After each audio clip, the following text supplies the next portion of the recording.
falamos nanotecnologia, o que vem à mente é que são avanços conquistados pela ciência através do uso de partículas muito pequenas, não é verdade?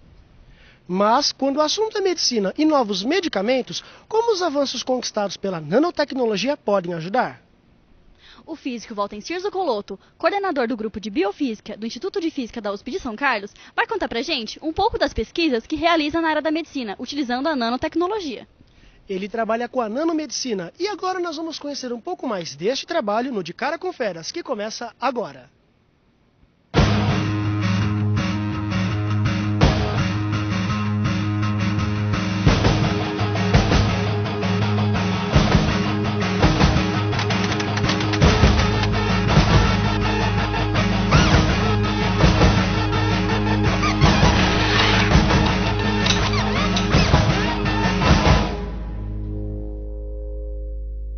Olá, Zuccoloto. Bom, para começar nossa conversa, eu gostaria de saber o que é e como é trabalhar com nanotecnologia, conhecida como nanomedicina. Então vamos começar a responder sua pergunta com uma distinção entre nanotecnologia e nanomedicina, certo? Muito bem. Nanomedicina é um ramo novo da medicina que vai usar nanomateriais ou nanotecnologia em procedimentos de medicina, certo? Então essa é uma área chamada nanomedicina. A nanotecnologia em si é uma área já mais não tão nova assim, né? E que trata de uma série de materiais e ferramentas que são obtidos através do processamento em nível atômico ou molecular desses materiais, né? Então isso aqui é nanotecnologia, e quando esses materiais ou essas ferramentas são aplicadas em medicina, você tem essa área de nanomedicina, certo? Bom, trabalhar com nanomedicina é muito gratificante. Essa foi a sua pergunta. É uma área totalmente nova, né? Então a gente, no mundo científico, nós estamos aí em pé de igualdade com países, digamos, desenvolvidos, como nos Estados Unidos e Europa, por ser uma área totalmente nova, e eu acho que a gente pode contribuir de maneira muito significativa para o avanço da ciência nessa área. Zuccoloto, e qual é a área da nanomedicina que você trabalha? Nós atuamos basicamente em duas áreas distintas, ou no diagnóstico ou na terapêutica, no tratamento mesmo, né? O que são essas duas áreas então? A gente produz nanomateriais, sejam nanopartículas de metal, nanopartículas de polímeros ou nanotubos de carbono, né? Para serem usados como elemento ativos no diagnóstico de doenças. Podem ser doenças infecciosas como leishmaniose, chagas, dengue, assim por diante. Ou pode ser também no diagnóstico prematuro do câncer. Tá? Então essa é a área do diagnóstico, onde a gente usa essas nanopartículas, a gente produz as nanopartículas, né? E depois imobiliza na forma de microchips, né? Na forma de circuitos eletrônicos bem pequenininhos, para serem aplicados no diagnóstico. Através de uma gota de sangue ou do soro do ser humano, né? Ou de um fluido biológico, você identifica ali se existem essas enfermidades, certo? Usando esses nanomateriais que estão acoplados nesses circuitinhos eletrônicos, nesses microchips. Então essa é a parte de diagnóstico. A parte de tratamento trata de você conjugar, ligar nesses nanomateriais, nessas nanopartículas, uma biomolécula ou um fármaco específico, né? Pode ser um anticorpo, pode ser um medicamento, uma droga, e isso então, por enquanto só está na escala de laboratório, mas isso é utilizado então para tratamento específico de determinados tipos de câncer, principalmente. Quais são as vantagens e a importância da nanomedicina? Bom, as principais vantagens da nanomedicina dizem respeito à facilidade e à eficácia desses novos materiais para a utilização em medicina. Então essa é a principal vantagem. A quantidade bastante reduzida de material, né, para que você consiga os mesmos efeitos que você tem hoje com drogas convencionais, digamos assim. Então, você pode usar fármacos e drogas que já existem, né, que são comerciais inclusive, mas você dá um tratamento usando nanotecnologia para esses fármacos, produz nanopartículas que contenham esses fármacos lá dentro, e essas nanopartículas são mais eficientes, ou seja, você precisa de menos material para ter a mesma eficácia. Isso no campo de tratamento. No campo do diagnóstico, você consegue, por exemplo, obter o diagnóstico do câncer em estágios mais precoces da doença. Se você pensar em diagnóstico de câncer usando imagem, por exemplo, hoje, como tomografia ou por ressonância magnética, dependendo do tamanho do tumor, você não consegue enxergar com as técnicas que a gente tem hoje. Mas se a gente usar essas nanopartículas como marcadores desses tumores, aí sim a gente vai conseguir visualizar esses tumores na ressonância quando eles são muito pequenininhos, de alguns milímetros, por exemplo. Aí fica muito mais fácil tratar do câncer. Além do câncer, como você citou, esses medicamentos criados pela nanomedicina podem ajudar na cura de doenças como mal de Alzheimer e problemas cardíacos? Pode sim. Por exemplo, nós temos aqui uma linha de pesquisa em andamento, começando, na verdade, né, para identificar geneticamente predisposição para hipertensão, por exemplo. Né? Então, nesse tipo de enfermidades, pode ter um fator genético. A pessoa pode ter alguma alteração gênica que o deixe com predisposição para ter hipertensão arterial no futuro. Nós tentamos usar, então, nanotecnologia na forma de nanopartículas para criar sensores para identificar esses pedacinhos de DNA, né, nos genes das pessoas e para ver bem precocemente se ela pode ter probabilidade para essas doenças como hipertensão. E pode também ser o caso de outras doenças, como o Parkinson, por exemplo. Né? Então, são o que a gente chama de genosensores, usando nanotecnologia. Nanomateriais usados para a detecção de pedacinhos do DNA da pessoa que dizem se ela pode ter predisposição para uma série de outras doenças. Zucoloto, como são realizadas as pesquisas para se chegar a uma nova partícula que pode fazer parte de um medicamento? Bom, esse é um processo feito em equipe, certo? E bastante multidisciplinar. Então aqui os nossos alunos, a gente tem alunos de física, tem químicos, farmacêuticos, biólogos, né, biomédicos e uma série de outros profissionais nessa área. Todos alunos de iniciação, de mestrado, doutorado e até pós-docs. Muito bem. O processo todo surge do intelecto, da ideia. Então você precisa ter noção de quais são os seus alvos. Né? Você vai fazer uma droga nanoestruturada para qual doença. Então é um processo que envolve algumas etapas, etapa de síntese, etapa depois de funcionalização, de caracterização, para você enxergar quais são esses materiais que você produziu. Né? E, obviamente, depois tem uma etapa que ainda a gente não está fazendo aqui, mas é uma etapa clínica, de você colocar isso para testar em modelos de animal ou mesmo em humanos, né, numa terceira fase. Bom, a gente estava pesquisando sobre nanotecnologia para vir falar com você. E a gente viu que no mundo existem pesquisas em nanotecnologia há mais de 50 anos. No Brasil só existe há 15. Você acha que as pesquisas estão desatualizadas aqui no Brasil?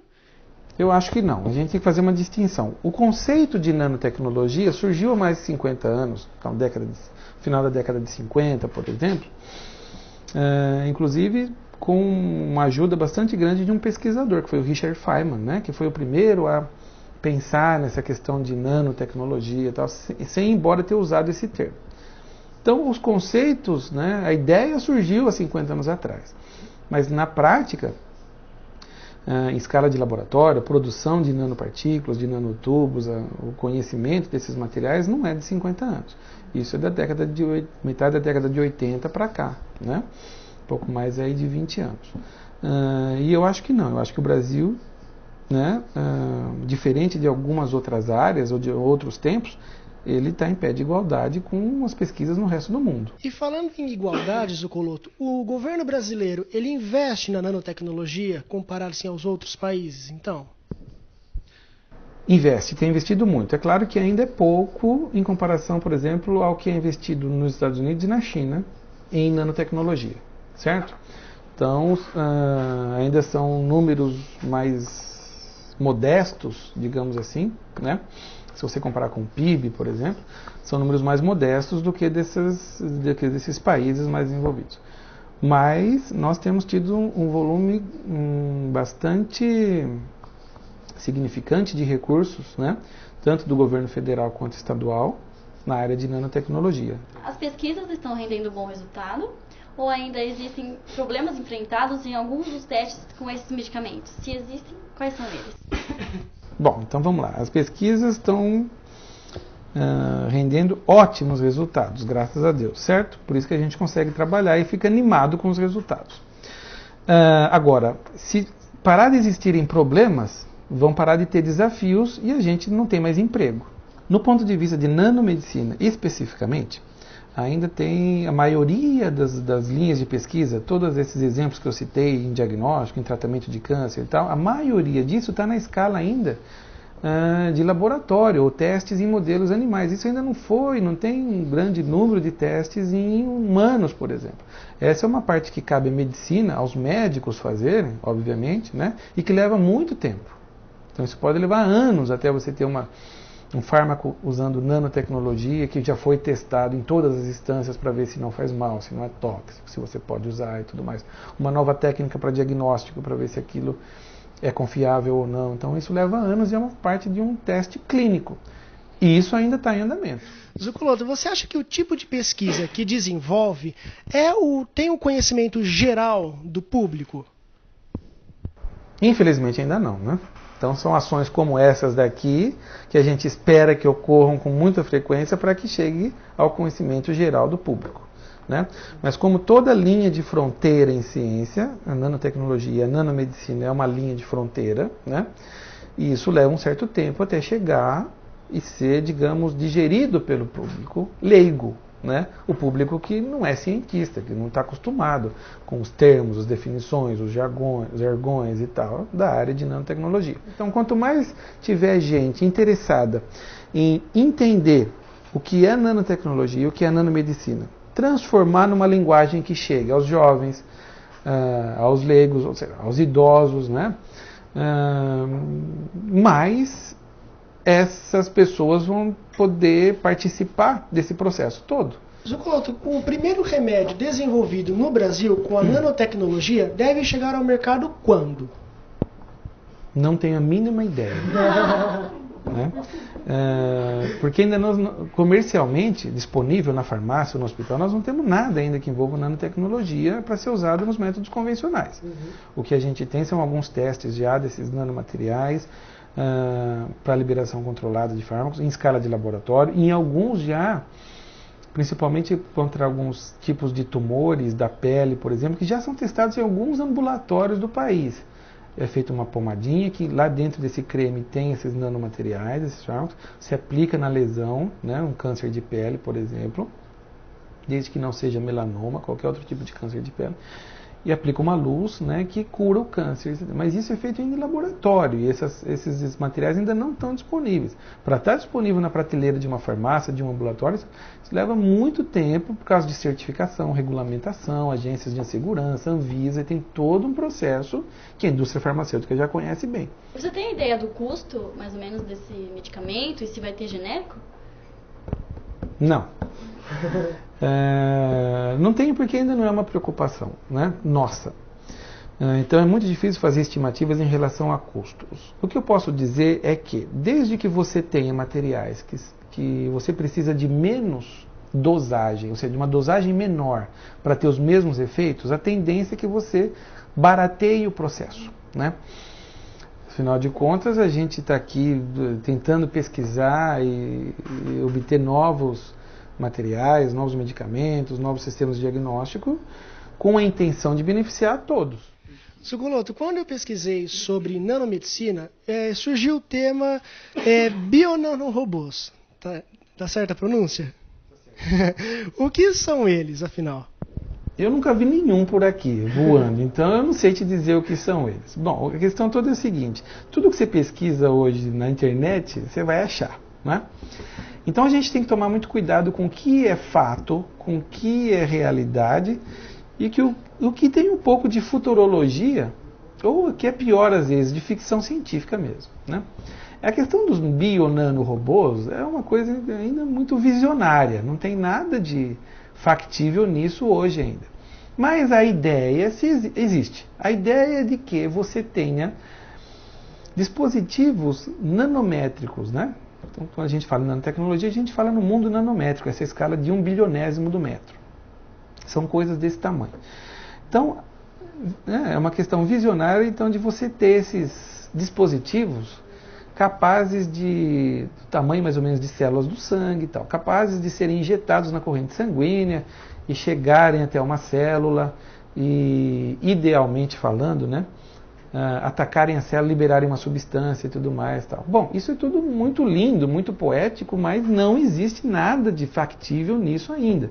Isso é só visionário. Se você me perguntar se daqui a 80, 120 anos vai ter uma coisa dessa, pode ser que tenha, né? Mas agora nós não temos nada disso. Isso é só futurologia, certo? Bom, muito obrigada pela sua entrevista, Zucoloto. Bom, boa sorte nas suas pesquisas e até o próximo De Cara com Feras. Muito obrigado.